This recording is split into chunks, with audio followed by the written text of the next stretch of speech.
Mostly just like basically coming off the ball hard, stuff like that. You don't focus on, oh, I have to block here, or I have to block that guy. I mean, you initially run out there full speed, but you just don't touch him because you're looking back at the play, trying to see what happens. So I just got to get better. Like, let me do my job, and Andre Elton just do his job.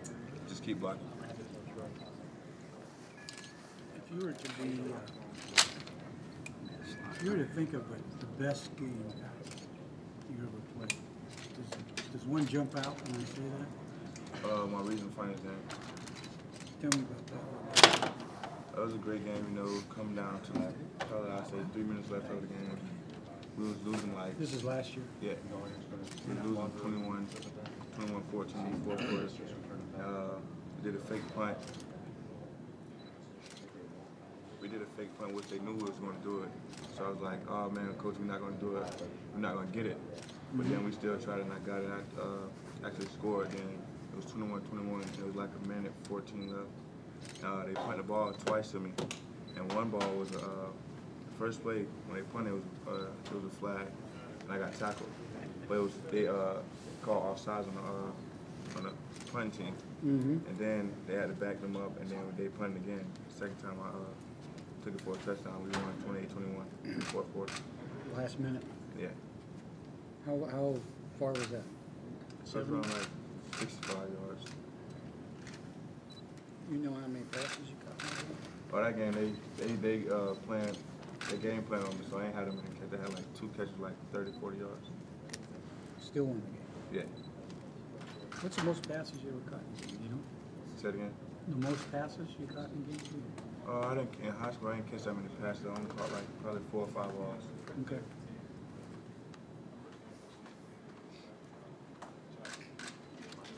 So Saturday, that was about as much work as you've ever gotten in a game as far as catching passes then.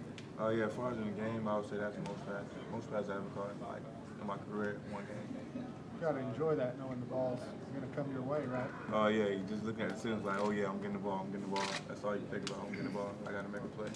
And you know, y'all scripted the play, so I'm guessing you knew it was coming to you then. Yeah, the first 9 plays I knew I was getting the ball. Most definitely. Then like, you can tell what down and distance you know you're getting the ball. Like first and 10, I'm getting the ball. 2nd and 4, I'm getting the ball. 3rd and 3, I might be getting the ball. Like, you know, like, or on the 30-yard line, I know I'm getting the ball. So he just goes through that script and practice, so he knows when he's getting the ball. You talked about on Saturday, but what did it mean for you to score so quickly? 2 plays in the game, and you're already in the end zone. That had to be a pretty cool feeling for you. It felt great, but you know, I was doing it in high school, so I was excited for my first college touchdown, but I was doing it in high school. I wasn't too excited. I was excited to be there, running down the hill, and just playing with Clemson with the teammates. Looked like your teammates were more excited that you scored the touchdown than you were, because you were trying to give the ball back and you kind of got mauled by it. Yeah, because you know we can't celebrate, so I just try my best to hurry up and get to the ref and run and celebrate with the teammates. And yeah, I got to live up to a lot of expectations, so I got to keep grinding every game. If you could celebrate, what would you have done? Probably took a knee and pointed at. I never really celebrated in high school, so. Coaches say you're a prolific note taker in meetings and that sort of thing. When did you start that practice? It started early in the summer, working out with the older guys, and they was telling the plays. And I really didn't have no notebook in that, so I go home and write it down. And then we came into meetings and stuff with the wide receiver coaches. I was writing everything down. And you see how fast I was picking it up, like practice. I wasn't just thinking about the plays. I was actually going fast, not worrying about the plays. Came in quick with the 1s and the 2s and just learned the whole offense. So you really felt like you picked this offense up right from the start, that it clicked for you from the get-go? Most part, yeah, it really came fast because I was studying every night. I came here when we didn't have to. Came in the media, in the room with the coaches and just got up the plays and the scripts and just followed through it. What's the most difficult thing to pick up this offense? Mostly just the tempo, because you be out there, you be tired. And the tempo is not like, in practice we do the tempo fast during the game to get in shape. So it's just the tempo and the signals that you got to do and where you got to line up, what plays, how far from the line, on the bottom of the numbers, on the top of the numbers, stuff like that.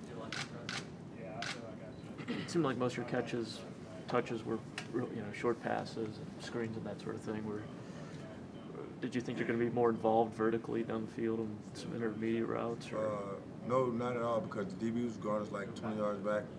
So I was very happy with what coach was doing, because we couldn't really go that deep, because they had all that blocked off back there. It was in cover 4, cover 3. They didn't run too much of man, so we loved the short games.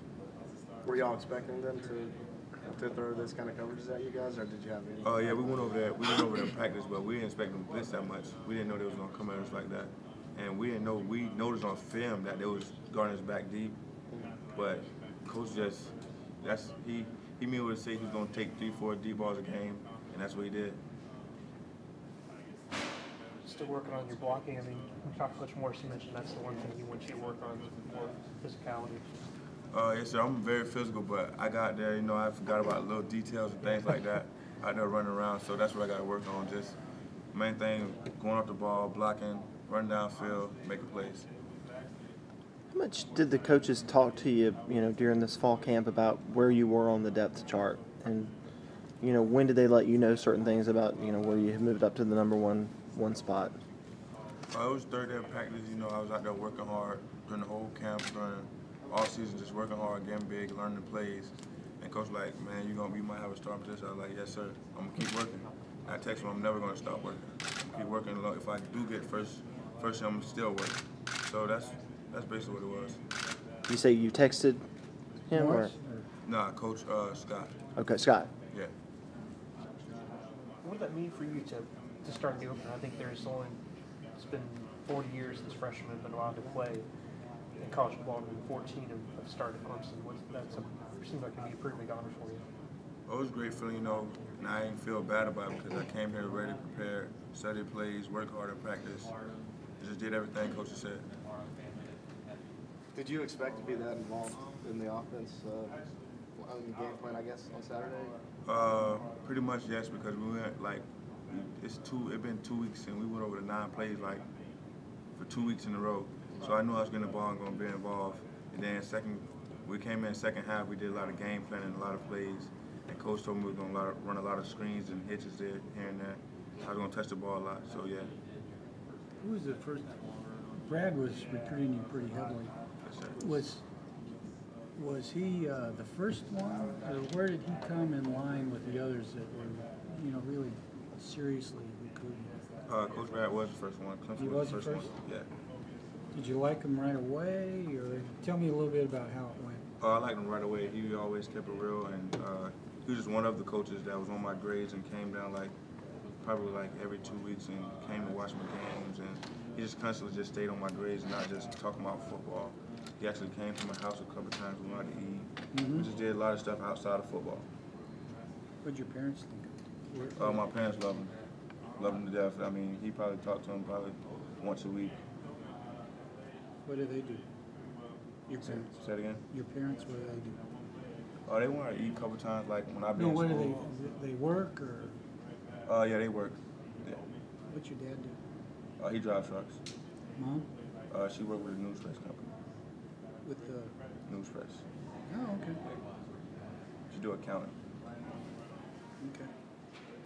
And I'm assuming, like most parents, were they on you about grades, and then he came in and hit you again, or how'd that? They wasn't too much on me, because they know I had good grades and going through high school.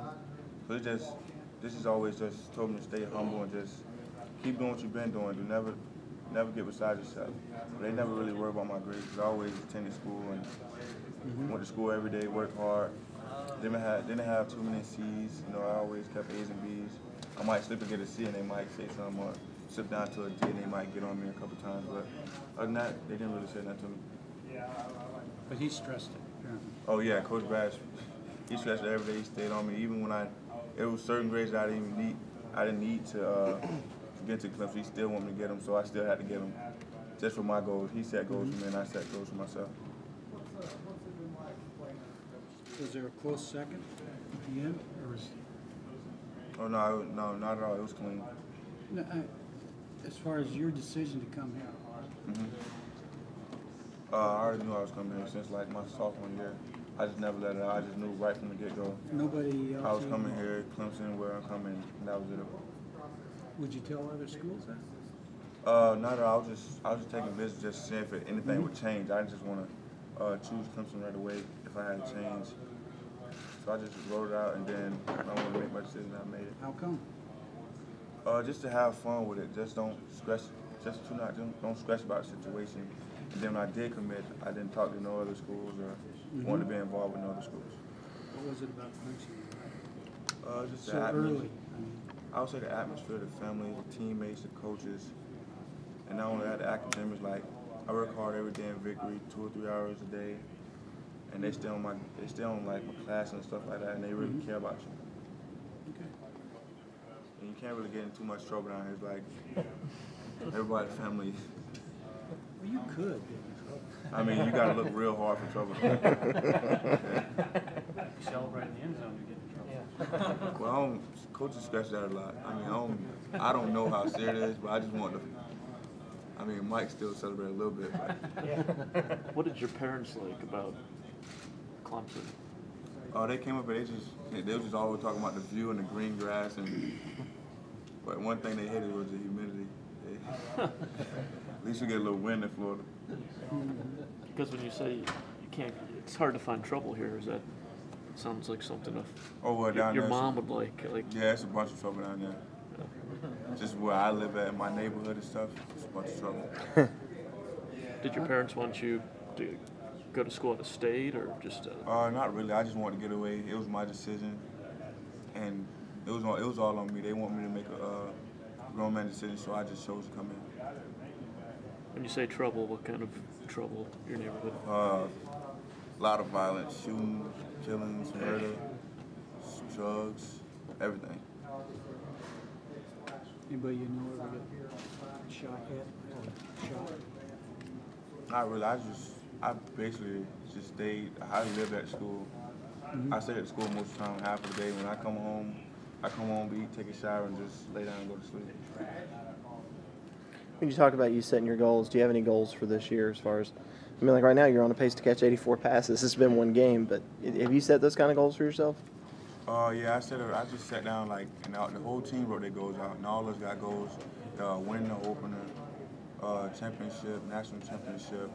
And I haven't really set goals. I don't know what I'm gonna do this year. I mean, I'm planning on doing great things, but I don't know how all my games how the outcome will be. Was it always football for you? Was there another sport when you were a little kid? Did you play baseball or something earlier, or basketball or anything? I played a lot of basketball and track. Before football? Yeah. And at that time, as a little kid, did you see yourself as I'm going to go to the NBA or whatever? Oh, not really. It was just something to do, just stay out of trouble. You're going to run track this spring too? Is that? Yeah, I'm gonna try to. I'm gonna see how it is. If I like it, I'm gonna run it. Came in, I guess, 202? 203. What were you last season? Probably 190, 191. Picked up a good bit of muscle. Yeah, when I came up here, I started eating a lot, lifting weights a lot, so I put on, within that month I've been up, I put on like about 6, 7 pounds. What's it been like for you being part of this whole group of freshmen that are contributing and doing big things? I mean, that's kind of a rarity for Clemson around here to have as many of these who are playing as well. Yeah, it feels great because all of us, we can all talk about the game and no one really left out like, oh man, I ain't play, but we can all just sit around, man. Yeah, man, we had a great time. I wish I would have did this. I wish I would have did that. So we always talk about that. But you and Mike Martinez had a lot of good minutes compared to Saturday night. Yeah, he felt good by his first catch, and I mean on the bus he was kind of shaking up like, man, I'm finna play. Man, I gotta run out of here. And both of us like sitting there with watery eyes, like, man, you ready? Stuff like that. But. Where do you think you get this maturity from? Just, I mean, even going to notes and the coaches have said about you that you're kind of wise beyond. I mean, where does that come from? Do you think? I think it's come from preparation, just getting ready for the game and just blocking everything out, just focusing on school and football, not doing all the outside stuff like going to clubs and going out every night, staying up all night, or doing bad things. It's strictly football and school now. Like it's a business thing. That's how you gotta take it as. But also you gotta have fun with your teammates. But most of it's like business, waking up in the morning, eating the right things, drinking the right things, spending time on meetings and school. Is that focus something taught to you, or do you think it's just kind of how you're wired? It's an internal thing, and that just. I think it basically came from my parents, but most of it's just from me, like just seeing what happened in my neighborhood and how good players came down, like Michael Vick and other players. I don't want to be that person who just be brought down. I want to always stay up. Yeah. So you saw like neighborhood kind of. Yeah, I've seen top athlete. Yeah, like I seen like athletes out there that played high school. It was great in high school, but they didn't follow their dream. They went the other way. I mean, like it's a lot of people that was like me in my neighborhood. I mean, probably even faster, run just like me, but they didn't follow the same route I followed. I mean, they can line up with me and race me and be like right there, and they haven't played football in 2-3 years. So that's how I figured. Like I'm going to college. I'm going to go to college.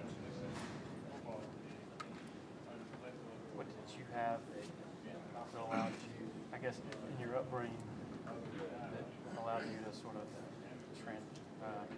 overcome some of the obstacles that made those guys that sort of kept them down for doing the right thing? Just set goals and follow your dream, and not just look on the outside, and not just think, oh, that's bad. Just go for the good stuff. Just think positive, not negative all the time. Were your parents, you mentioned going home a lot, going straight from school, were your parents like, don't go out there, don't partake in this, don't get involved in that? No, they trust me. You know, if I make my own decisions, if I'm going out with friends, they trust me. They're not like, oh, do this, do that. They actually trust me. Like, I do have a couple, like, I don't have bad friends, but they have done stuff. Yeah. But she don't look at it, oh, don't hang around them. She just say, I trust you, just do the right thing. You got any brothers or sisters? Yes, sir. Older, younger? 2 older brothers. They in college right now. Were they athletes? Yeah. One of them go at Florida.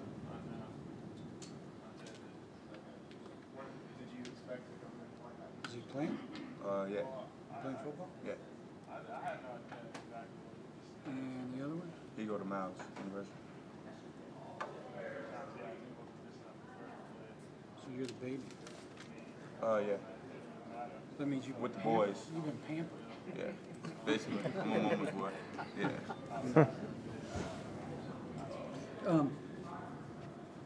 Is this the best? If you could put you anywhere, would it be wide receiver, or would you want to play different positions? Or I would say wide receiver. I like the ball in my hand. I like to just change.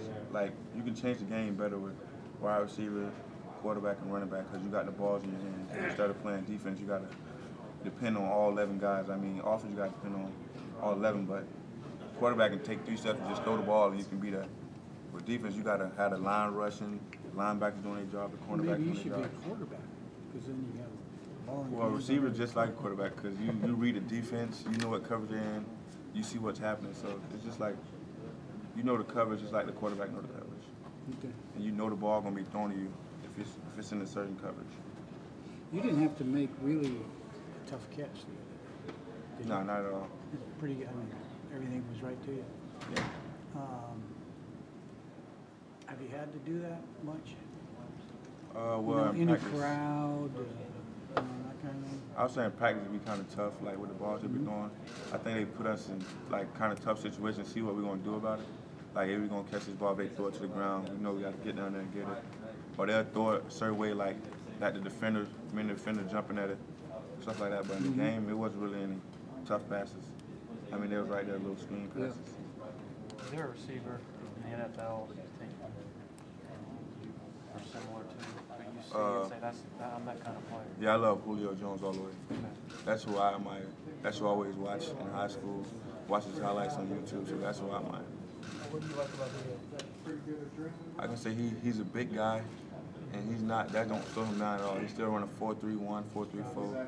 He's a very physical guy, blocking, running routes, and he go get it. I think he was one of Saban's best work. I know he was praised a lot for just his classroom work. Have you ever met him or anything? Not Spoke at to all. him? Not at all. Last year when this team was struggling, people down at home said, "You're going to Clemson"? There was a lot of people like that, but you know, they couldn't say it on mine. I was looking at it as perfect place at the perfect time. I mean, all us freshmen going can change the whole system around with the people we got, with the coaches we got, what kind of mentality that all the freshmen have right now. Because we looking at we coming to help the team, and the ones out there going to help the team, and all that's just combined. I don't think we could be stopped with everybody combined together and everybody clicking and flowing together. Did you watch them closely last year? Yeah, I actually watched them live. I just never came to an official game. So when you're watching them struggle to score a touchdown against Florida State, Boston College, other games, what are you thinking? I just look at it, they need some more athletes out there helping them. I mean, you just can't do it one athlete or two athletes. You need a whole team, a whole posse to come together and just work together. That's all you need. So you saw this class being kind of that talent that they needed? Well, I figure they need somebody like to push them, actually like, okay, Nuke got Martez behind him now. He's going to push him. He's going to perform in practice and in the game. And that's just like me. I got Adam Humphries and Joe Craig behind me. That pushes me in practice. Like me, all this compete in practice. Like going with the DBs, we compete. It's never, we don't know who starts. Basically, when it's coming to game day, you don't know who starts. You got to practice and practice. What goes on in practice, that's who might play in the game. Whoever's good in practice. That's what basically is. Really no starting position. Can you take me from the moment you heard that Coach Napier was fired to the point you knew that Coach Morris was coming in, and what your emotions were, and what you were thinking just through that stretch? Through that time, I was still saying Clemson all the way. I wasn't changing my decision. I mean, they probably just. I mean, if they went from Coach Napier, which was a good offensive coordinator, they had to be getting somebody better than him that was like going to help this team out. So I really didn't care about the change of offensive coordinator. How about just your view of the offensive system? Oh well, when I found out that, I went crazy. I was like, oh yeah, I'm gonna catch a lot of balls. Everybody gonna have fun. Everybody gonna catch a lot of passes this year, and we're gonna have the best offense in the country if all us freshmen and Nuke Hopkins and all the other ones, Jerron Brown and Marquand and Bryce, all us work together and help each other out with reps and stuff like that. We're gonna be a great team. Nobody's not gonna be able to stop us. So what did you see that made you that excited about the offense? Just the pace, and I always like the Oregon. Like I always watch them. They pace like they kill people with pace. Auburn, that's how they won the championship. They didn't have too many stars. They had Cam Newton, a great quarterback, throwing the ball to just a couple athletes. And I seen that the pace it was at, no one can stop it. So I figured if we run that offense with speed, with a lot of receivers, and a lot of young guys and old guys mixed together, we could be great.